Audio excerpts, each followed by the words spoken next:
Well, welcome to the Beyond Cinema studio up here at Sundance, Jim. Congratulations on having the closing night film here at Sundance. Thank you. What does that feel like? I mean, obviously, a veteran of being here, but obviously the relationship with the festival continues to change. What does it feel like now? Like like what kind of moment are you at with the festival? I am really grateful to them. I think I've had tremendous luck and support in everything I've done here with Sundance, with John Cooper and Trevor Groth and the whole Sundance staff. But every time I've made a movie, it's the same. I have no idea what's going to happen. I have relationships, but they make it clear that it's about the movies, and we like you, and we hope we like your movie. And if we don't, it's not going to play there. So I know every time it's an anxious waiting game, kind of after submitting what's going to happen. I never take it for granted. I was really honored that they chose it for closing night. It felt like I'm moving up. Is it also? I mean, you're in your work. And by that I mean kind of the way you write your characters and what they do for a living. Like there's usually some element of writing that gets expressed, whether it was people, places, things, as the graphic novel, or in this case, Jessica's a playwright. In terms of how much you're in this one, like how much are you in this one? It's hard. I would say there's a lot. There's a lot of me in it. Definitely. I was thinking about my sort of early years in New York as a writer, and Jessica experiences, part of her story is just the constant rejection that she faces, and kind of her mood and spirit through the rejection, kind of, and that's like a direct reflection out of my own life as a writer, kind of just day after day, like trying to get people to read stuff, and if you get anyone to read something, getting a response. But I mean, to me, it felt like when I was beginning, kind of like it was a success just to have someone read something, Right. not say that they liked it or wanted to help you or make it or anything, just to read it. Right. She has a little. I could imagine that she has a little bit of a higher opinion of her work in the film than perhaps you did, or maybe you did at the time. Well, the divergence between me and this character is like a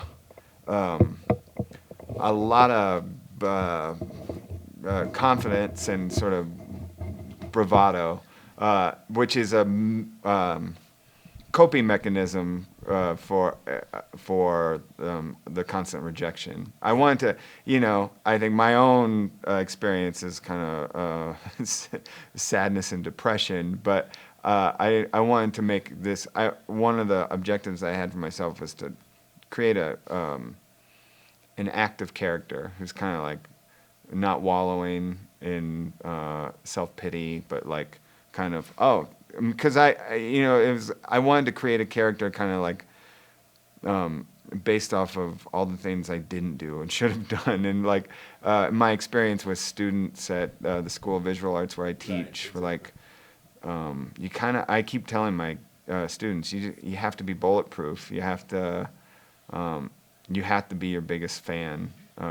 Because there's a lot of rejection. Yeah, and that's like the other element, I guess, as well, is this teaching or this kind of position where it's like you in front of a group of kids, right? So whether it's you at the School of Visual Arts, or Jermaine with his classroom, or Jessica with her kids at the nonprofit, there's that element of appearing in front of a different generation, or something like that you continue to explore as well. Yeah, I think kids have been in everything that I've written, worked on. I guess that it's just something. It's something that's my own. As I feel like I really matured as a writer when I had kids, and it's something I'm always thinking about. Like, I definitely have a complicated life that it's hard to manage filmmaking and parenting, and I like stories that incorporate the messy aspects of daily life, and parenting is something you can't get away from. Yeah, I mean, obviously Jessica had this, we had an introduction to you working with Jessica in People, Places, Things, where she's setting her mum up with Jermaine's Yeah. character. Um, what was the first meeting you ever had with her, and was it after seeing her on Daily Show, or what was the first moment of awareness that she existed? I'm a fan of The Daily Show. I always watch The Daily Show. I actually I worked with Rob Corddry on Right. a project. Yeah. I actually watch The Daily Show because I love it, but also I think they have such a great eye for talent, and I'm always sort of scoping out the correspondence. I they I mean, obviously everyone knows that they're just. I mean, it's crazy who's come out of The Daily Show, Right. the acting talent. So I was always a fan. I read somewhere, I think it might have been IndieWire or something. It was this feature. It was like, give these 15 women their own movies right now, and Jessica was on that list.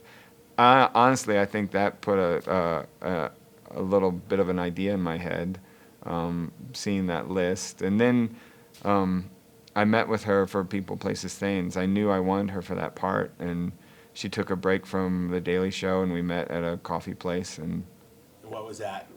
What happened in that moment? um, I'm nervous. I don't know. I don't even know if she's read the script or what she thinks. And but we meet, and we're strangers, and it's always weird. But I just kept reiterating how big a fan I was, and then talking about.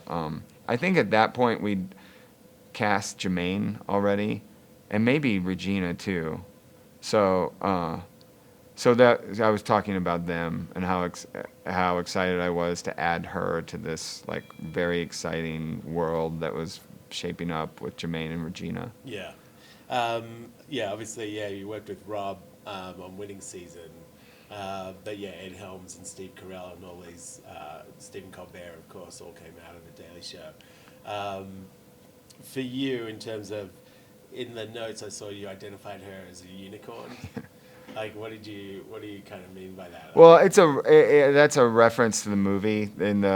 She calls herself a unicorn in the movie, and Chris O'Dowd says, "I didn't know unicorns could be so arrogant."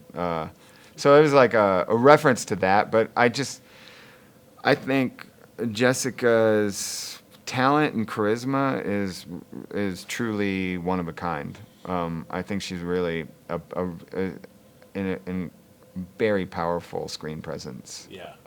And so funny in a way that's like, I mean, it's so unique, what she has to offer. Yeah. And then you're saying you just want to keep working with her as well. Ideally, yeah. Yeah. I'm honestly, after making People, Places, Things, and it extends to this movie as well. Actually, I mean, I really found, like, I liked the chemistry I had in those movies, and I would love to keep working with the cast of that movie and this movie in different iterations if that was my pool, I'd be fine. Yeah. Because I love all those people. Because that's an interesting thing, is some people like keep the same kind of group and move through and keep re-exploring those dynamics. Yeah. But to date, like, you've had like a different core group. Like, Jessica's probably like really the only repeat, integration. Yeah. Which I found really interesting.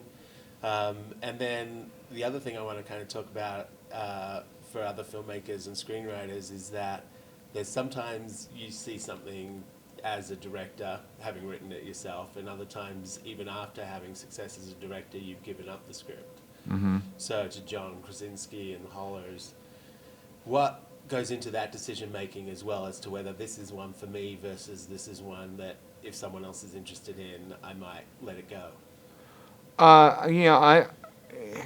The types of things I write, generally, I just assume I'm the only one who's going to want to make them. because they're personal. A lot of them are personal, and I like to write things that kind of feel like they can be made for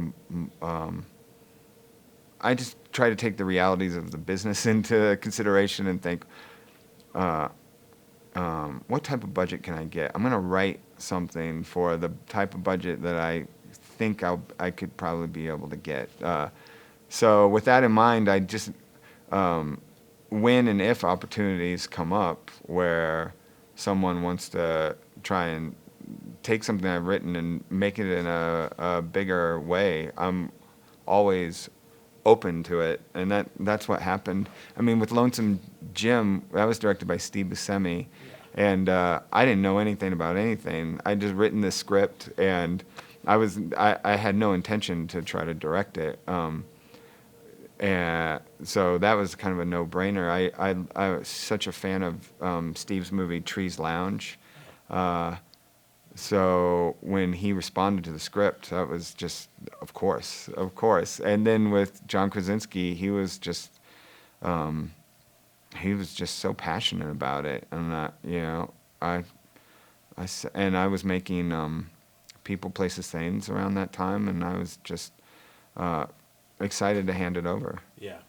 Is it because you're writing from personal experiences that you tend to kind of use locations that are familiar, or is there some sort of location that you got in mind that it's like, I would love to go here? Well, the Winning Season was shot in New York but set in Indiana, which is Where you grew up, right? maybe, in retrospect, a mistake. It was like, it's hard to fake Indiana for New York.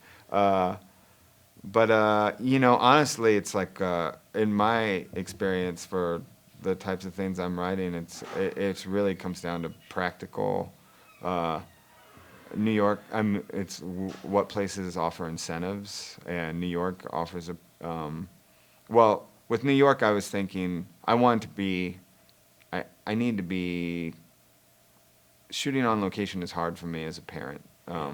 So there was that, and then I know New York the best. For a long time I was writing about Indiana, but I got to past the 10-year mark, and I thought, okay, maybe I know New York well enough I could write about here. But I am excited to branch out. I know there's a ton of New York, Brooklyn stuff every year at Sundance. I know, and there's a ton of filmmakers in Brooklyn. I'm thinking I need to go somewhere else. Yeah. I want to go to New Zealand. Oh, yeah? I want to make another movie with With Jermaine. Jermaine. Yeah, that would be awesome. I'm sure that you'd love that experience. And yeah, he and that whole cast and crew around him, like the other filmmakers, like Taika. Yeah. They're all It's a such great group. Yeah. Yeah, you'd enjoy that. Well, thanks for spending a few minutes with us. Congrats on having a pleasure Thank on that you. film. It's awesome. All right. Cheers, mate.